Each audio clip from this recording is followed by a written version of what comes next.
ये तो शंखलोक जैसा प्रतीत हो रहा है। ये शंखों की क्या दशा है?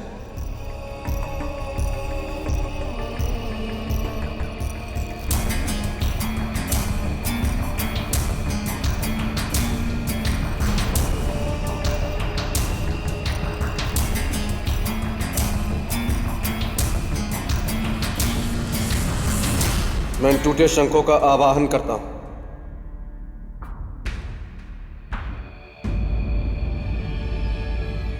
हे पवित्र और धर्म के प्रतीक शंखों, आप लोगों की ये अवस्था, किसने की आप लोगों की अवस्था? शंखासुर ने राजन। शंखासुर? हाँ राजन। तो अब शंखासुर खंडित होगा? नहीं राजन, शंखासुर का अंत नहीं हो सकता। ऐसी बात नहीं है शंकर, जिसका आरंभ है तो उसका अंत भी है। परंतु कैसे होगा उसका अंत राजन? आप लोगों की पवित्र ध्वनि से। परंतु हम तो उसके प्रहार से निर्बल हो चुके हैं। अब तो हमसे स्वर भी नहीं निकल सकता। हम अब कुछ नहीं कर सकते राजन। उसके लिए एक पूर्ण और शुद्ध शंख की आवश्यकता है। शंखदेव, जब परोपकार की भावना हो तो नहीं मिलने वाली वस्तु भी मिल जाती। कैसे होगा? हम सब चोटिल हैं, लहूलुहान हैं।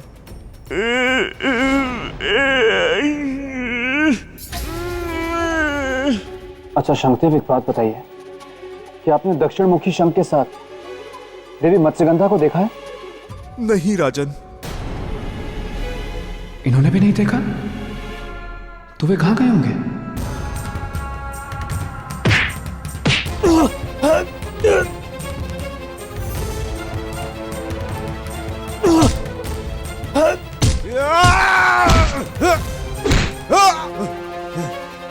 तुम जीवित नहीं बचोगे दुष्ट मानव। शंखासुर तुम्हें नष्ट कर देगा। शंखासुर? हाँ, वो बता सकता है मुझे उन दोनों के विषय में। अब पहले मुझे उसको खोजना होगा। एक मानव का इतना साहस कि हमारे साम्राज्य की सीमा तोड़कर यहां तक चला आया। हाँ शंखासुर, क्योंकि तुम एक मानव की शक्ति को पहचान नहीं पाए हो। कौन हो तुम और क्या कर रहे हो यहां शंखलोक में? यही प्रश्न मैं तुमसे पूछता हूं कि एक असुर होके एक पवित्र धरती पर क्या कर रहा है? वाह, प्रशंसा करते हैं हम तुम्हारे इस साहस की। तुम साक्षात काल के सामने खड़े हो और तनिक भी भय नहीं। भय अधर्मियों को होता है शंखासुर, धर्म के रास्ते पर चलने वालों को नहीं। और डरना तुमको चाहिए क्योंकि मृत्यु तुम्हारे सामने खड़ी। मृत्यु? तुम मुझे मृत्यु दोगे? क्या करें, तुमने और कोई रास्ता छोड़ा ही नहीं। और शंखासुर, हर अधर्मी की यही नियति होती। मुझे ब्रह्मा का वरदान है। जानता हूं, और इस बात को भी भली भांति जानता हूं कि दक्षिण मुखी शंख की ध्वनि के कारण तुम्हारी मृत्यु होगी। तो अब मैं तुम्हें अपनी मृत्यु का अवसर प्रदान करता हूं। वो दक्षिण मुखी शंख जिसकी ध्वनि से मेरी मृत्यु है। अंधकासुर! आदेश। जाओ और उस बंदी दक्षिण मुखी शंख को ले आओ।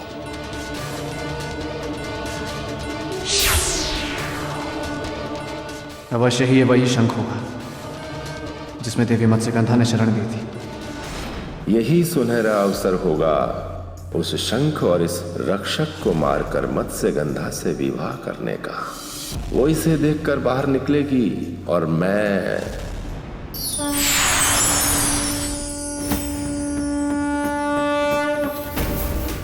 कौन है आप? आप मत्स्यगंधा देवी है ना?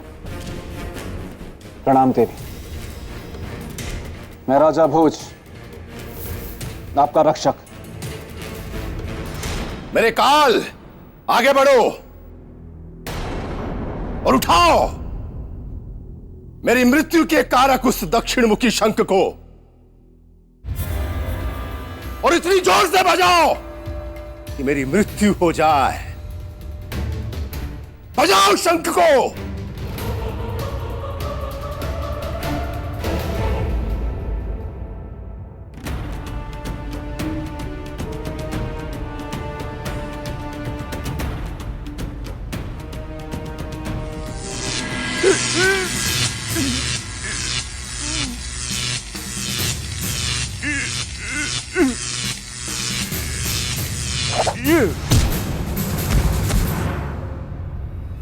मानव, अब शंख तक तुम नहीं, तुम्हारी मृत्यु पहुंचेगी। उठो और मिटाओ अधर्म को, मिटा दो शंकासुर को। उठो और फूंक दो शंख। फूंकूंगा मैं शंकासुर, फूंकूंगा इस शंख को भी और तुम्हारी चिता को भी।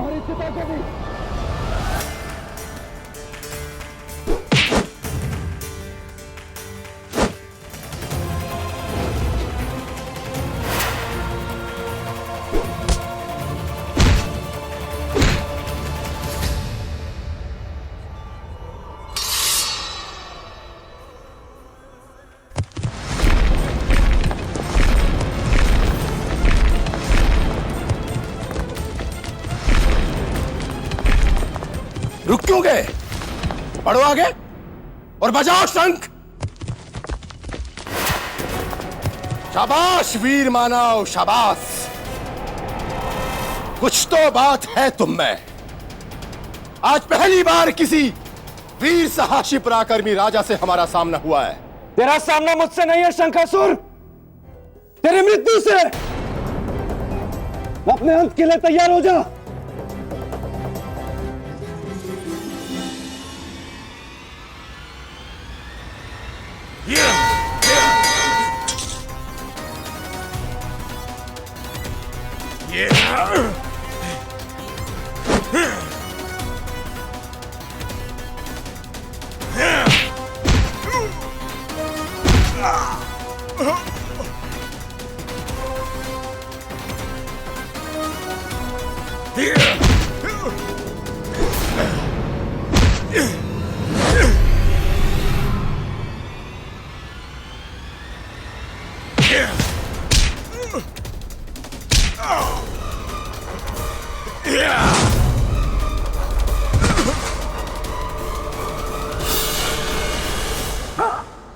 ये क्या?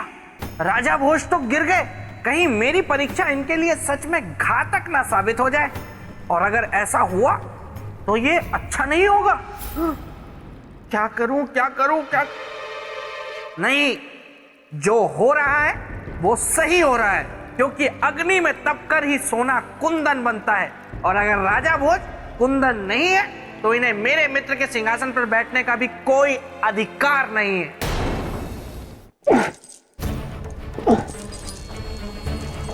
कहाँ हूं मैं? किस स्थान में हूं?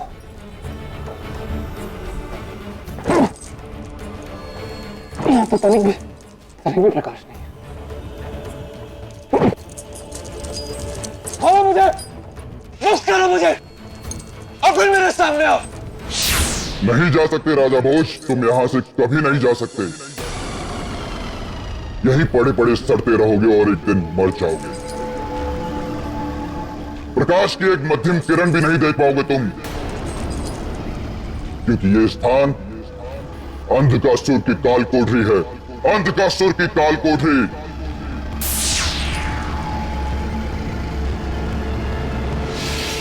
मुझे मुक्त करो अंधकासुर, मुझे मुक्त करो। मेरा जाना यहां से अनिवार्य है। मैंने वचन दिया उन जलपरियों को कि उनकी देवी मत्स्यगंधा को मैं वापस लाऊंगा। वचन दिया उन सोने के बड़े लोगों को कि उनका जीवन मैं वापस लौटाऊंगा। और वचन दिया है खुद को कि संसार में मैं उन शंखों को पुनर्स्थापित करूंगा। नहीं तो बहुत भारी अनर्थ हो जाएगा, अधर्म की विजय हो जाएगी, और मैं ऐसा नहीं होने दूंगा। मुझे मुक्त करो अंधकासुर।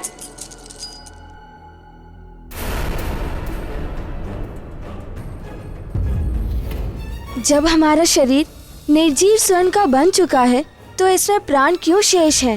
किस लिए ये श्वास चल रहा है? कुछ कीजिए ऋषिवर, जिससे हमारा दुख दूर हो जाए, हमारे प्राण निकल जाए। हाँ ऋषिवर, आप तो ज्ञानी हैं, कुछ कीजिए, कुछ कीजिए। कुछ ऐसा कीजिए कि हमारी मृत्यु हो जाए। हाँ ऋषिवर, अब हमें नहीं जीना है। हाँ, हमें नहीं जीना है। मैं आप सबकी करुण व्यथा समझ सकता हूं। शरीर शव है और आत्मा कैद। इससे दुखदायी स्थिति कुछ नहीं हो सकती,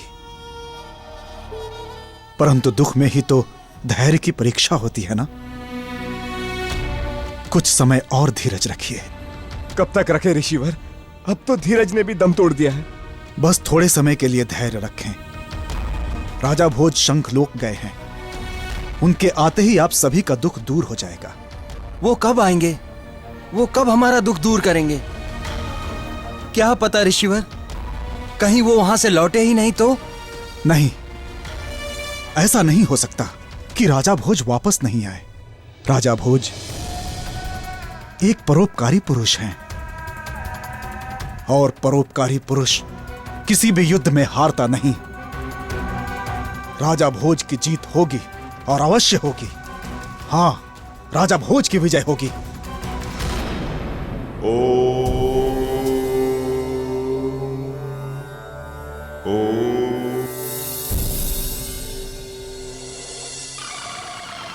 मेरे मृत्यु देवता, यहां तुम्हारी कोई शक्ति प्रभावी नहीं होगी, क्योंकि यह स्थान अंधकासुर का गहन खो है। अंधकार से भरा गहन खो।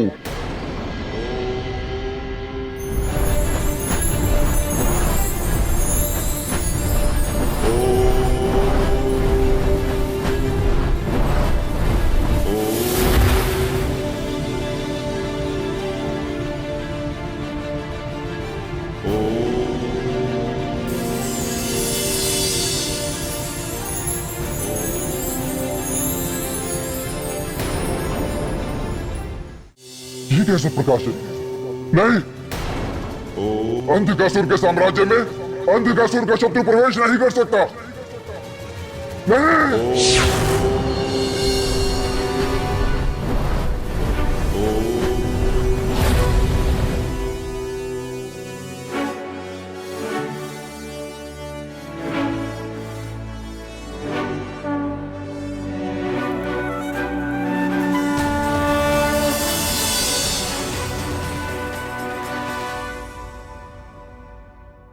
ये तो दक्षिण मुखी शंख है। देवी मत्स्यगंधा, देवी मत्स्यगंधा, आप सुन रही हैं ना मुझे?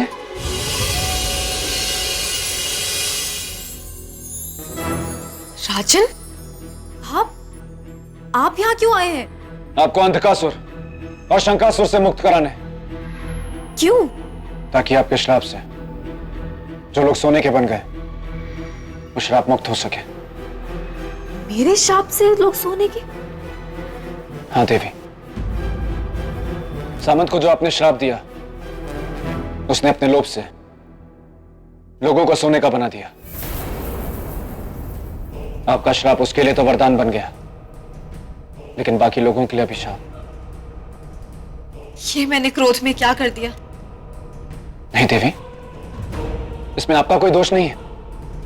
आपने जो भी किया वो अपनी सुरक्षा में किया, और सुरक्षा में उठाया गया कदम कभी दोषपूर्ण नहीं होता। और अब हमें यहां से निकलने का मार्ग देखना होगा देवी। नहीं राजन, मैं यहां से नहीं जा सकती। आप चले जाइए, मैं आपकी बेड़ियां खोलने में आपकी मदद करती हूँ। देवी, आप चिंता ना करें। मैंने जलपरियों को वचन दिया है कि मैं आपको यहां से मुक्त कराकर ही ले जाऊंगा। आपकी सुरक्षा अब मेरी जिम्मेदारी है।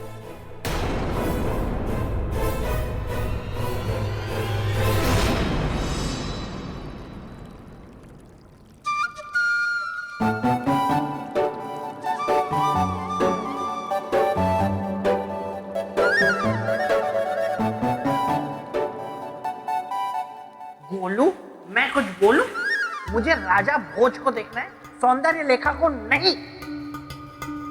जब तक सौंदर्य लेखा को नहीं देखोगे और कुछ नहीं देख पाओगे। आखिर अपनी दीवानी को कितना सताओगे?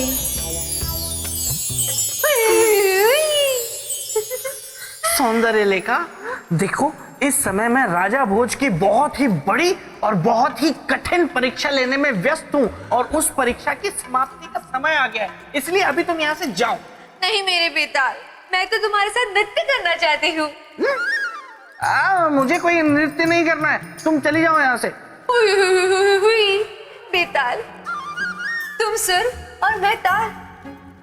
मैं तो कितने सारे सपने सजो के आई थी कि मैं तुम्हारे साथ नृत्य करूंगी, और तुम हो कि मेरे साथ नाचना ही नहीं चाहते। तो बोलो अब मैं क्या करूं? कुछ मत करो, यहाँ से चले जाओ। ओहो, तो ये है बात। अब तो तुम नाचते ही रहोगे और सौंदर्य लेखा मुझे माफ कर दो, ये ही कहोगे।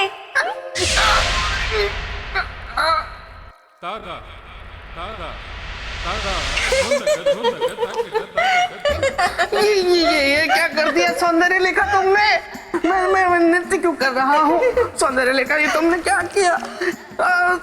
मुझे ठीक कर दो, मुझे नृत्य नहीं करना है। मुझे नृत्य नहीं करना है सौंदर्य लेखा, मुझे नृत्य नहीं करना है। खोलो, तुम भी सौंदर्य लेखा के साथ मिले हुए हो, मुझे ही क्यों दिखा रहे हो? मुझे दिखाओ कि मेरी परीक्षा का ऊंट किस करवट बैठा। क्या हुआ अंधकासुर, इतने परेशान क्यों हो? महाराज, बात ही कुछ ऐसी है। क्या हुआ? आज मैं पहली बार किसी से भयभीत हुआ हूँ। किससे? राजा भोज से। क्या किया है उसने? उसमें अद्भुत शक्तियां हैं महाराज, उसमें योग शक्ति है। मुझे तो भय है कि मैं उसे अपने अंधकार की कैद में ज्यादा देर तक नहीं रख पाऊंगा। तुम कहना क्या चाहते हो अंधकार? साफ साफ कहो। केवल इतना कि इससे पहले कि वो संकट बने, आप उसे मृत्यु के घाट उतार दीजिए, उसे भी और उस शंख को भी। रही बात मत्स्यगंधा की, आप उसका लोक भी त्याग दीजिए, उसका भी अंत कर दीजिए। जब आप त्रिलोकी बन जाएंगे तो उससे कहीं ज्यादा सुंदरी आपको प्राप्त हो जाएगी महाराज। तुम सत्य कह रहे हो अंधकासुर। जब मत्स्यगंधा को हमारा प्रेम स्वीकार नहीं है तो उसके जीने का अर्थ क्या है? क्या है उसके जीने का अर्थ? हम आज ही उन सब का अंत कर देंगे, मिटा देंगे सबको इस दुनिया से। नहीं राजन, यह कदापि संभव नहीं है। जानता हूं, फिर भी ऐसे परामर्श दे रहे हैं क्योंकि इसके अतिरिक्त हमारे पास बाहर निकलने का कोई और मार्ग नहीं है। राजन, हम मत्स्य कन्याएं कभी विवाह नहीं करती, क्योंकि जब विष्णु जी ने मत्स्य अवतार लेकर हमारी रक्षा की थी, उन्होंने हमें अपनी पत्नी के रूप में स्वीकार किया था। इसीलिए हम विष्णु जी को अपने मन से अपना पति मानते हैं। देवी, क्षमा करिएगा, किंतु आप केवल अपने बारे में सोच रही हैं। यदि आप अपने से ऊपर उठकर सोचिएगा तो आपको अपनी ही बातें आधारहीन और अर्थहीन नजर आएंगी। यदि एक सिद्धांत को, एक परंपरा को त्याग देने से सारे समाज का हित हो तो उसे त्याग देना चाहिए देवी। और जहां तक मैं समझता हूं, इससे आप अपने धर्म की रक्षा करेंगे, धर्म का उल्लंघन नहीं करेंगे। बाकी निर्णय आपका है देवी, आप फैसला करें।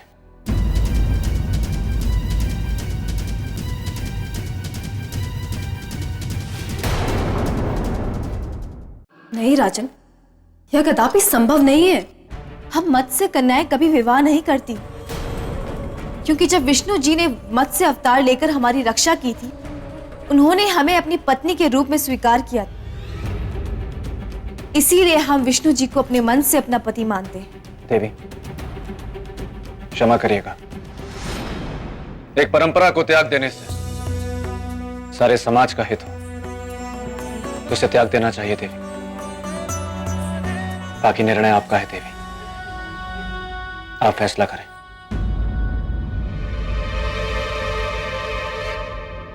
ठीक है राजन, जैसा आप चाहते हैं वैसा ही होगा। धन्यवाद देवी, आपका बहुत बहुत धन्यवाद।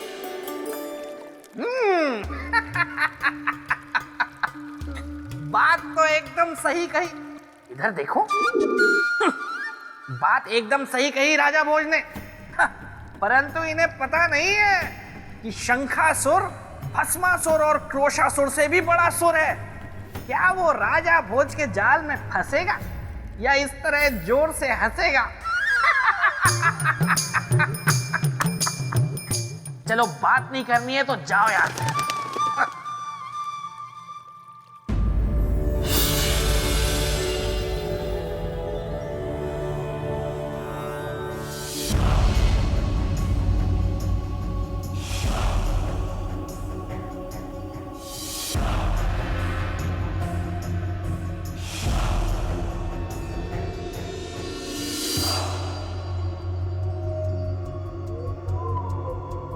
यही है ना तुम्हारा काल बनने का इच्छुक? हाँ महाराज, यही है वो जिसके जाल को काटने की मैंने बहुत कोशिश की, लेकिन असफल रहा। घबराओ मत तुम, मैं भेजूंगा आज इसे काल के गाल में। ऐ मानव, अब तुम्हारा ये आत्मबल, योग बल, अध्यात्म बल सब धरा का धरा रह जाएगा। तुम रत्ती भर भी हमारा अहित नहीं कर पाओगे। पूछो क्यों? क्योंकि जिस दक्षिण मुखी शंख की ध्वनि से तुम मेरा अंत करने वाले थे, आज मैं उसी का अंत करने वाला हूं। ए मानव, सुना तुमने? आज मैं अपनी मृत्यु के कारक का अंत करने वाला हूं।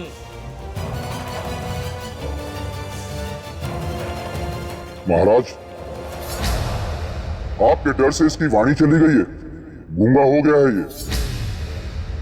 आइए और चलकर इस मनहूस को समाप्त कर दीजिए।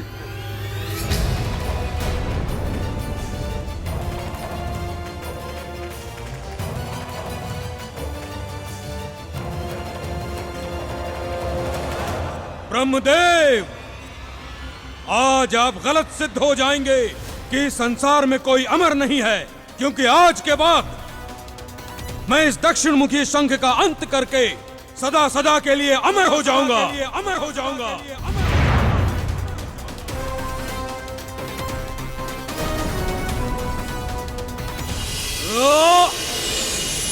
क्षमा महाराज, क्षमा कि मैंने आप जैसे वीर और महाशक्तिशाली पुरुष का विवाह प्रस्ताव ठुकराया।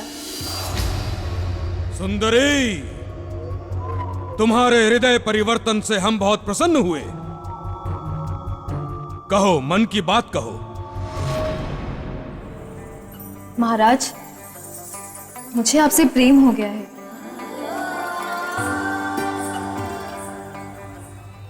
महाराज, इसकी बातों में मत आइएगा। ये इसका प्रेम पाश नहीं, प्रेम फांस है। ये आपको फंसाने और इस शंख को बचाने की इसकी चाल है। चुप, तुम चुप रहो।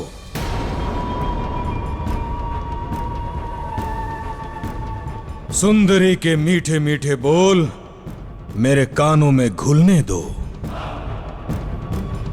हाँ तो सुंदरी, क्या मैं इस प्रेम का कारण जान सकता हूं? महाराज, प्रेम का केवल एक कारण होता है, आंखों के रास्ते दिल में उतर जाना, मन को भा जाना, पसंद आ जाना। और आप मुझे भा गए हैं, पसंद आ गए हैं। मैं आपसे विवाह करना चाहती हूँ।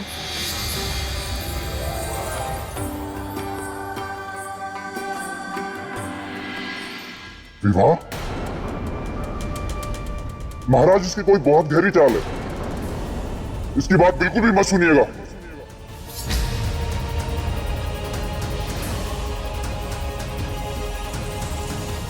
महाराज, आपके मित्र मुझ पर आरोप लगा रहे हैं। यदि आपको मेरी बातों पर विश्वास नहीं तो आप मेरी परीक्षा ले लीजिए।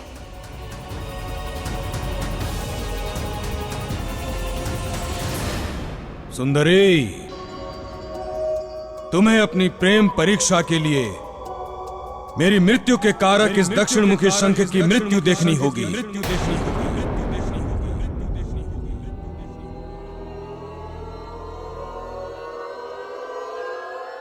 देखूंगी। जो मेरे पति की मृत्यु का कारण बने, उसकी भला मुझे क्या आवश्यकता हो सकती है? इसे नष्ट कर दीजिए महाराज।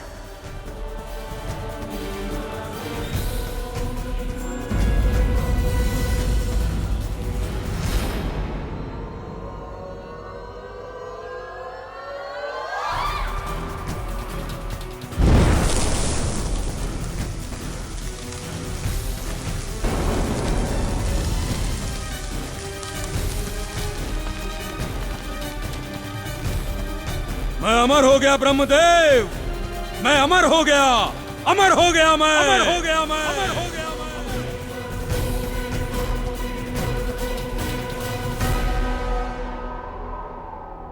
सुंदरी, तुमने हमारे प्रेम को पहचाना है। मैं हृदय से तुम्हारा आभारी हूं। आओ हमारे साथ, हम आज अभी तुमसे गंधर्व विवाह करेंगे। चलो आओ।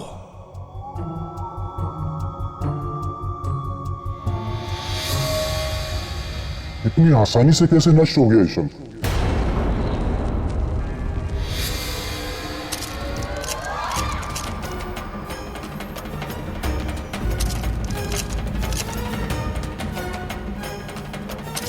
ये कैसा अनर्थ है? लोगों के शरीर में दरारें? ऋषिवर, ये हमारे अंत समय की पहचान है। हाँ ऋषिवर, हमारी आत्मा इस देह रूपी पिंजरे से मुक्त हो जाएगी। हम अब मर जाएंगे। और वैसे भी अब हम अधिक दिन तक जी नहीं सकते, क्योंकि हम भोजन कर नहीं सकते, पानी पी नहीं सकते, चल फिर नहीं सकते, तो कैसे सहेंगे आत्मा के भार को ऋषिवर? इसीलिए तो हमारा ये सोने का शरीर जगह जगह से टूट रहा है। इस शरीर को टूटने से केवल एक ही उपाय से रोका जा सकता है, वो ये है कि इन्हें भोजन की गर्मी व शक्ति दी जाए, जैसे देवताओं को हविष्या दिया जाता है धुएं के रूप में।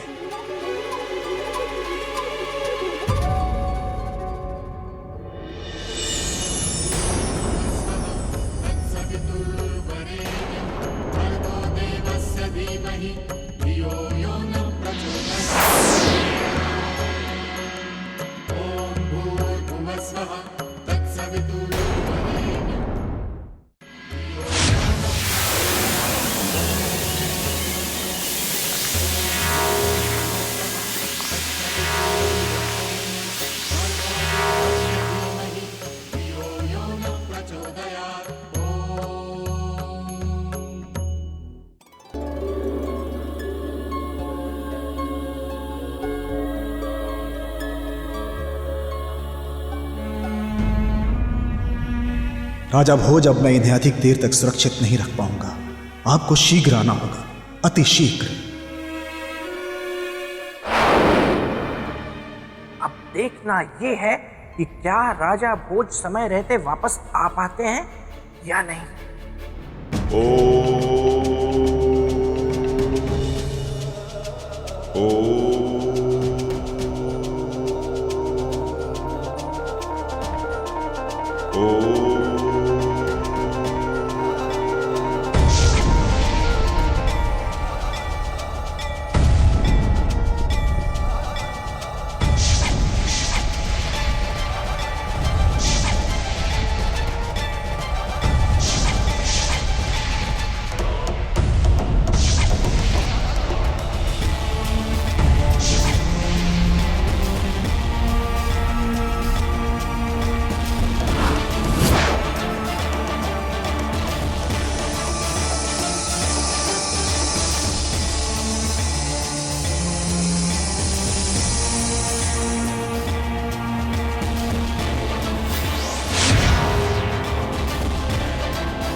नहीं, ये नहीं हो सकता। ये शंख तो जीवित है। मैं इसे अभी समाप्त कर दूंगा।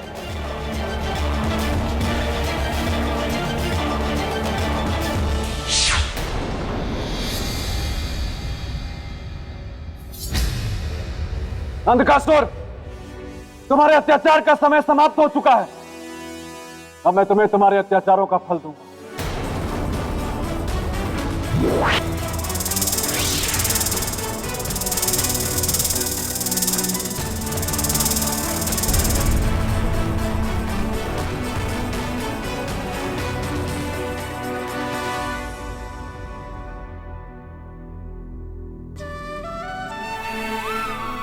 क्या कहूं आपको? किस नाम से संबोधित करूं? बुद्धिमान विचारवान कहूं या कहूं एक योगी राजन? शंखदेव, आप मुझे केवल परोपकार का पुजारी कहें। आप धन्य हैं राजन। आप धन्य हैं कि इतना महान कार्य करने के बाद भी श्रेय अपने सर नहीं ले रहे हैं। पर मैंने ऐसा कुछ भी नहीं किया शंखदेव। कुछ ना किया होता तो शंखासुर के अंत का मार्ग ना खुलता और मैं जीवित ना बचता। वो तो आपका ही विवेकपूर्ण निर्णय था और योग बल था कि दोनों ही कार्य सफलतापूर्वक संपन्न हो गए। शंखदेव, अभी इससे भी महत्वपूर्ण कार्य शेष है। शंखासुर का अंत और देवी मत्स्यगंधा से उसके विवाह को रोकना। परंतु इस कार्य में मुझे आपकी सहायता चाहिए। राजन, मैं हर प्रकार से आपकी सहायता करने के लिए सहर्ष प्रस्तुत हूं। धन्यवाद।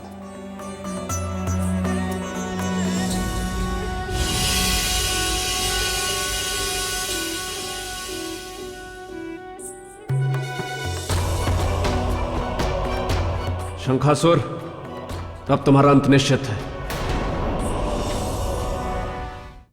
ये आप लोगों का गंधर्व विवाह है और गंधर्व विवाह में वरमाला के आदान प्रदान मात्र से ही आप दोनों एक दूसरे के पति पत्नी हो जाएंगे। सर्वप्रथम वधू वर के गले में वरमाला डालेंगी।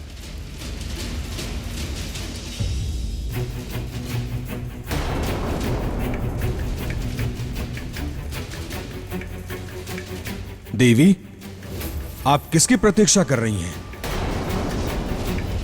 मेरी मेरी मेरी मेरी ताकि मैं आपके विवाह के शुभ अवसर पर शंख बजाने का ये शुभ कार्य कर।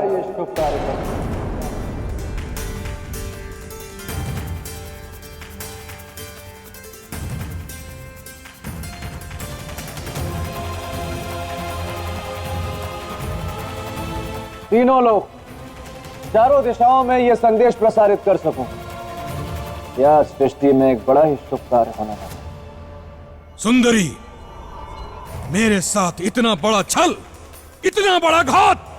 छल और घात तो तुमने किया है शंखासुर। पवित्र शंखों को बंदी बनाकर शंखलोक पर अपना अधिकार जमाकर। ओह, तो तुम इस सुंदरी के साथ मिलकर मुझसे मेरा अधिकार हरण करने आए हो? नहीं, मैं तुम्हारा अधिकार नहीं हरने आया, मैं तुम्हारे प्राण हरने आया हूं शंखासुर। तुम्हारे विवाह के अवसर पर यह पवित्र दक्षिणमुखी शंख बजाकर। नहीं नहीं मानव, नहीं, तुम ये शंख नहीं बजा सकते।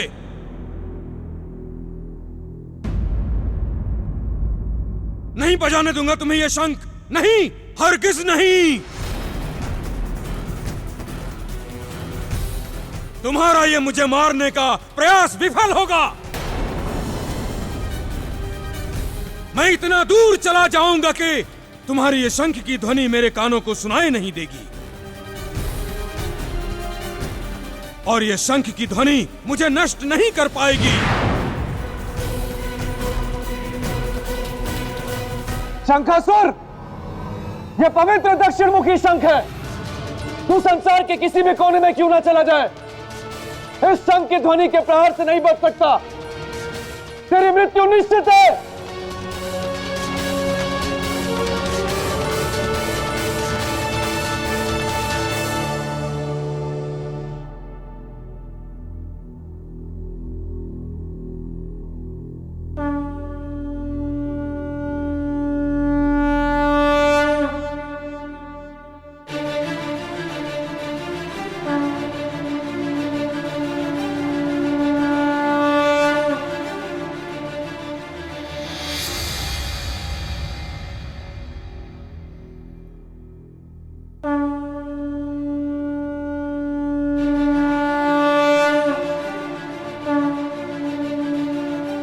नहीं नहीं, ऐसा नहीं हो सकता।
मेरा धर्म बचाने के लिए आपको बहुत बहुत धन्यवाद राजन।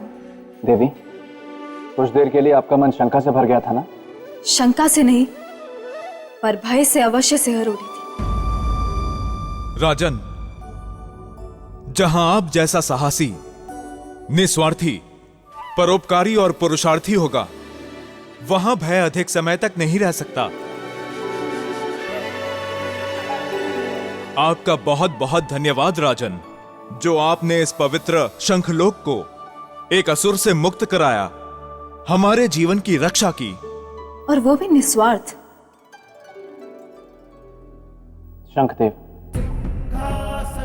मैंने तो बस अपने मनुष्य होने का धर्म निभाया, और परोपकार ही तो मनुष्य का पहला धर्म। उसे मैं कैसे छोड़ देता? राजन, हम सभी आपके ऋणी हैं। धन्यवाद देवी।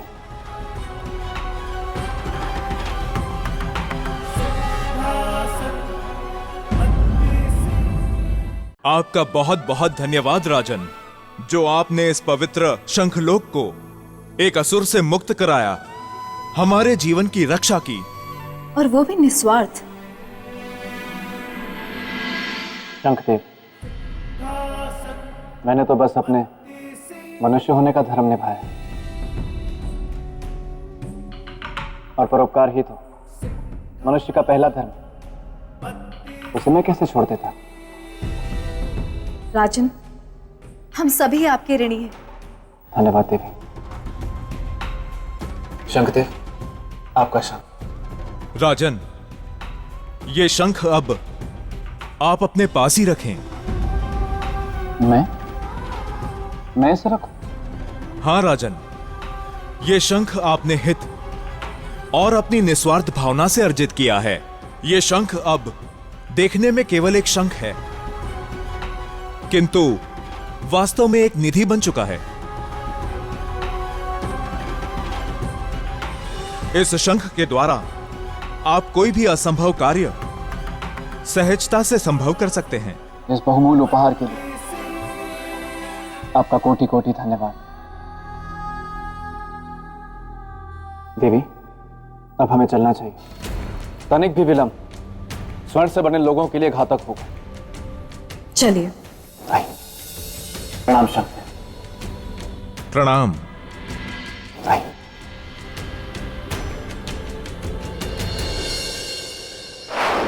राजन, रुकिए जरा, थमिए जरा। आप सोच रहे होंगे कि आपने परोपकार की परीक्षा तो पार कर ली और अब आप परोपकार की सीढ़ी भी चढ़ जाएंगे, लेकिन ऐसा नहीं है। आपने परोपकार की परीक्षा जरूर पार कर ली, परंतु अब भी आप परोपकार की सीढ़ी नहीं चढ़ सकते। क्यों? क्योंकि परोपकार की परीक्षा को पार करने के लिए आपको निर्णय की परीक्षा का पार करना भी बहुत जरूरी है, जो कि परोपकार की परीक्षा का ही हिस्सा है। मैं परीक्षा के लिए तैयार। अच्छा, नहीं, नहीं, अगर आप परीक्षा के लिए तैयार ना हो तो कोई जबरदस्ती नहीं है। अगर आप थक गए हो, चूर हो गए हो, टूट गए हो, हार गए हो, बिखर गए हो, तो आप ना भी कह सकते हैं। क्योंकि वैसे भी सिंहासन तो आपको मिलने से रहा, तो आप क्यों बेवजह पकवान बना रहे हैं? श्रीमान बेताल, मैं परीक्षा तो दूंगा ही, क्योंकि जिस महान सिंहासन को प्राप्त करने की मैं चेष्टा कर रहा हूं, वो आप जैसे महान मित्र के महान मित्र का महान सिंहासन।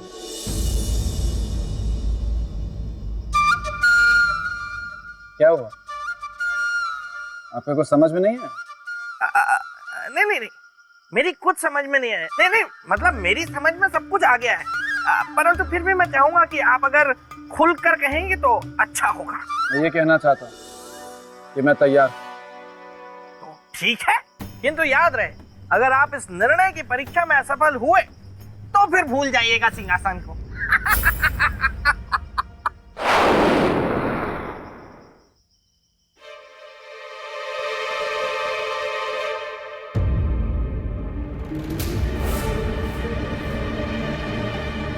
आइए। आप आ गए राजन? कैसे नहीं आता ऋषिवर, आपका आशीर्वाद जो मेरे साथ था। एक असुर का तो मैंने अंत कर दिया, अब इस अभिशाप रूपी असुर का अंत करना बाकी है।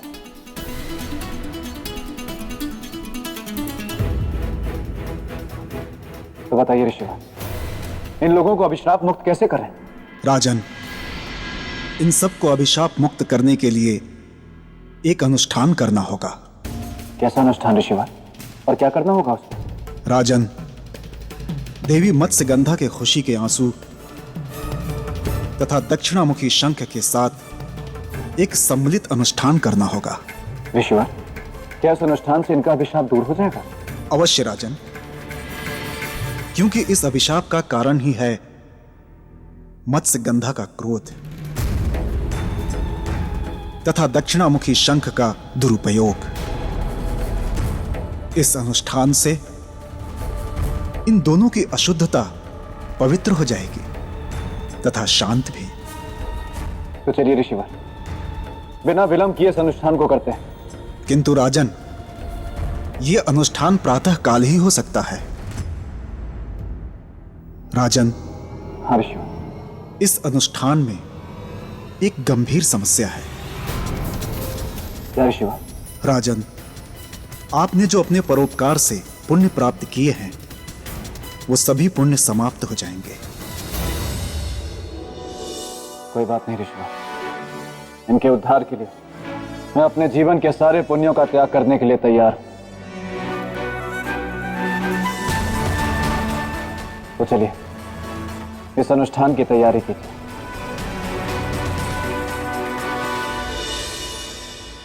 राजा भोज। श्रीमान बेताल, आप यहाँ क्या कर रहे हैं?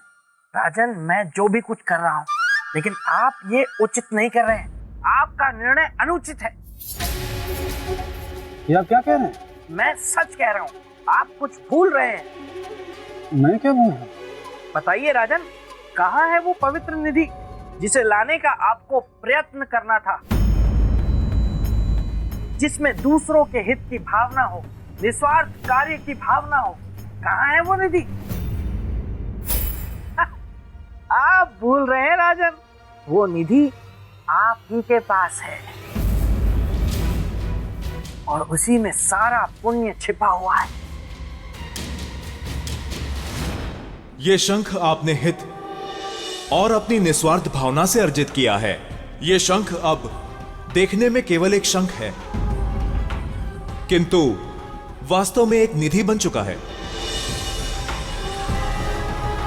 इस शंख के द्वारा आप कोई भी असंभव कार्य सहजता से संभव कर सकते हैं। याद आया आपको? राजन, एक बात जान लीजिए कि वो निधि आपके पास है, लेकिन उसका सारा पुण्य कल अनुष्ठान शुरू होते ही समाप्त हो जाएगा। हाँ, और साथ ही समाप्त हो जाएगी आपकी सिंहासन को पाने की लालसा। नहीं, ऐसा नहीं हो सकता। लेकिन किंतु परंतु उसके लिए आपको उसे लेकर अभी इसी वक्त यहाँ से जाना होगा। जाना हो? इन्हें इस तरह आधा सजीव और आधा निर्जीव छोड़कर? हाँ, क्यों नहीं जा सकते? हाँ, ठीक है, कोई बात नहीं, लेकिन फिर सोच लीजिए, आप अपनी प्रजा को उस दिव्य सिंहासन का लाभ नहीं दे पाएंगे राजन। नहीं, ऐसा नहीं। ऐसा हो या ना हो, लेकिन एक बात तो तय है, अगर आप इन सब के प्राणों को बचाने जाएंगे तो सिंहासन को तो कभी नहीं पा सकेंगे। तो अब आप सोच लीजिए, आपको क्या चाहिए? इनके प्राण बचाने हैं या सिंहासन को पाना है? अब देखते हैं कि महान राजा भोज क्या निर्णय लेते हैं। सोच समझ कर निर्णय लीजिएगा, मैं गुफा में आपकी प्रतीक्षा करूंगा।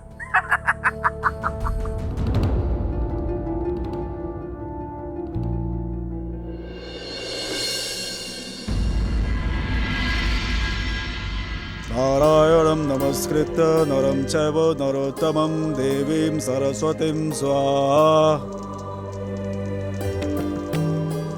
देवी, आपके खुशी के आंसू ही इन सभी के जीवन के रक्षा सूत्र हैं। यदि आप हृदय से प्रसन्न होकर अपने आंसू देंगी तो। क्यों नहीं देंगे? प्राण हम में भी है, भावना हम में भी है, मोल जानते हैं आंसुओं के भी और किलकारियों का भी।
धन्य हो भगवान, हम बच गए।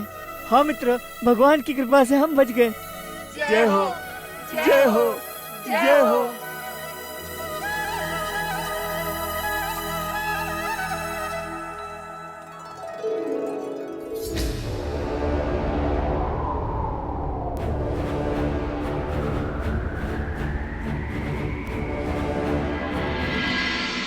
आपका बहुत बहुत धन्यवाद राजन, जो आपने हमारा जीवन लौटा दिया।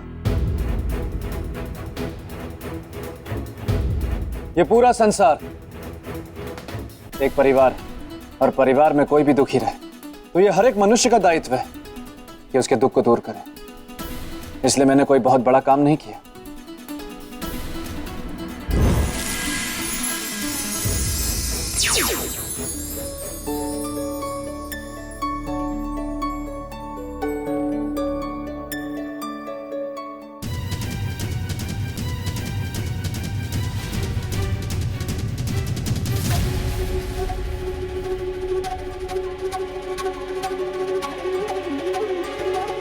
क्षमा महाराज। सामंत, तुम अपराधी मेरे नहीं हो, देवी मत्स्यगंधा के, इसलिए क्षमा भी उनसे मांगो, मुझसे नहीं। हे देवी, इस पापी अधर्मी को क्षमा कर दीजिए। मैं लोभी हूँ, स्वार्थी हूँ, मुझे क्षमा कर दीजिए देवी, मुझे क्षमा कर दीजिए। उठो सामंत, पाप को स्वीकार कर लेने से पाप पाप नहीं रह जाता, प्रायश्चित बन जाता है। तुमने अपना पाप स्वीकार कर लिया है और यही तुम्हारा प्रायश्चित है। आज से मैं इस व्यवस्था को ही समाप्त करती हूँ, ताकि भविष्य में कोई भी ये पाप ना कर सके। अब मनुष्य को केवल मछलियों को भोजन कराने का ही पुण्य मिलेगा। जो सिद्धि प्राप्ति के लिए इनकी आहुति देगा वो पाप का भागी होगा और वो सिद्धि को कभी भी प्राप्त नहीं कर सकेगा।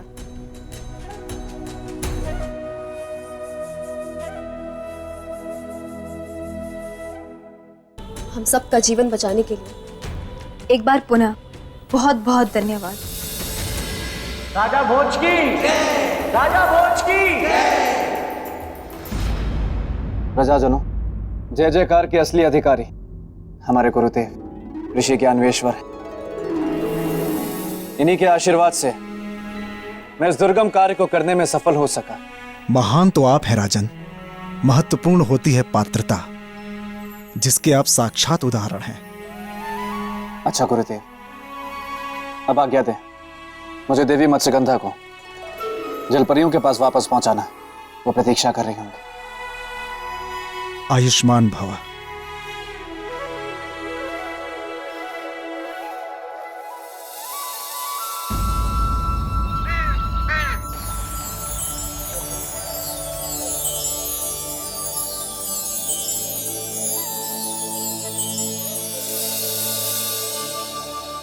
राजन, हमारी सहेलियां आपका स्वागत कर रही हैं। राजन, आप हमारी राजकुमारी मत्स्यगंधा को वापस ले आए। हमारे बुझे हुए मन में खुशियों के दीप जलाए। हमारा संपूर्ण मत्स्यलोक आपका आभारी है। राजन, आपसे एक निवेदन है। निवेदन नहीं देवी, आप आदेश करिए। आप हमारे लोक चलें और हमें अपने आतिथ्य का अवसर दें। देवी, आपका आतिथ्य ग्रहण करना मेरे लिए सौभाग्य की बात है, किंतु दुर्भाग्यपूर्ण मुझे अभी जाना होगा। आवश्यक कार्य, इसलिए आज्ञा दें। आवश्यक कार्य है तो नहीं रोकेंगे, परंतु आश्वासन दें कि आप आएंगे। पूरा आश्वासन नहीं, मैं आप सबको वचन देता हूं कि मैं कभी ना कभी आपके मत्स्य लोग अवश्य आऊंगा। प्रतीक्षा रहेगी। प्रणाम देवी। प्रणाम।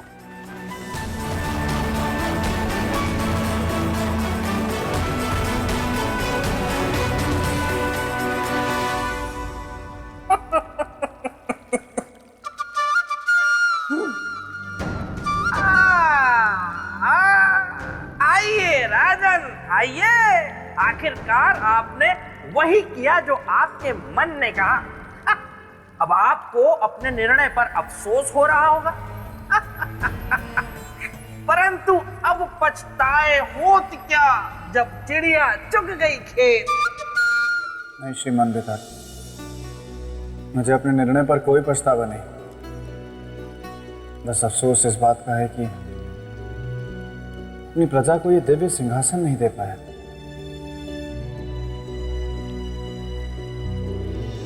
जाते जाते आपसे एक बात कहना चाहता हूं।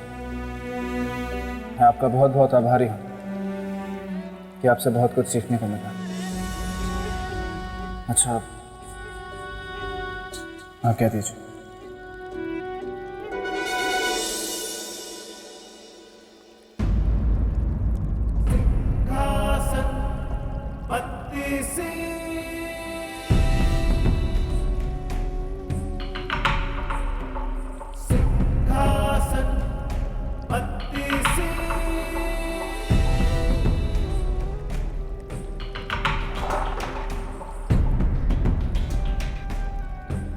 रुकिए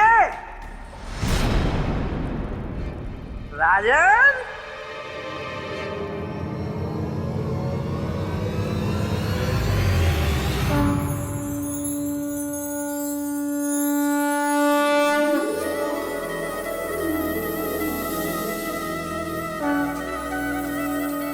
श्रीमान, ये शंख? हाँ राजन, शंख।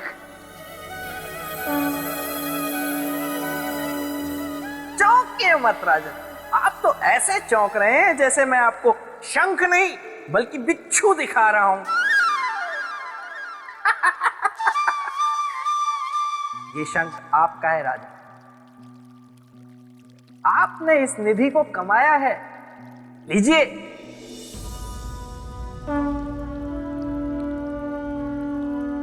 लीजिए लीजिए और कीजिए शंखनाद।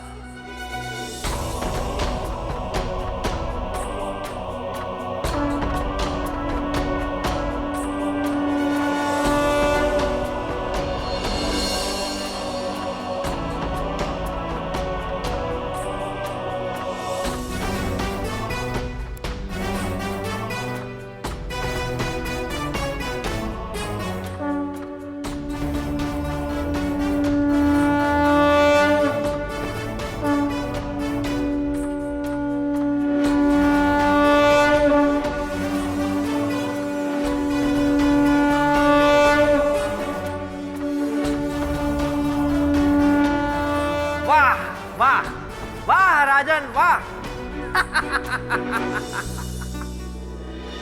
आपने न सिर्फ निर्णय की परीक्षा पार की बल्कि परोपकार की परीक्षा भी पार कर ली है।